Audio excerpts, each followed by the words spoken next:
నమస్కారం ఘంటారావానికి స్వాగతం. ముందుగా ప్రధానాంశాలు. ప్రధాని అధ్యక్షతన నేడు నీతి ఆయోగ్ 10వ గవర్నింగ్ కౌన్సిల్ భేటీ. అభివృద్ధి చెందిన దేశంగా మార్చడానికి రాష్ట్రాల చర్యలపై దృష్టి. నీతి ఆయోగ్ భేటీలో పాల్గొననున్న ముఖ్యమంత్రి రేవంత్ రెడ్డి. తెలంగాణలో అమలవుతున్న సంక్షేమ పథకాల వివరణ.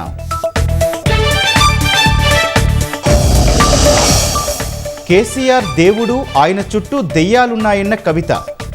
కోవర్టులు తనపైనే కుట్ర చేస్తున్నారని సంచలన వ్యాఖ్యలు.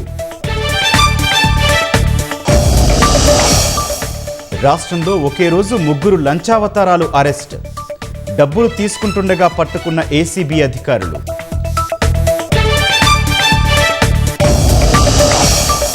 దేశవ్యాప్తంగా క్రమంగా పెరుగుతున్న కరోనా కేసులు. సాధారణ ఇన్ఫ్లుయెంజా లక్షణాలే ఉన్నాయన్న వైద్యారోగ్య శాఖ.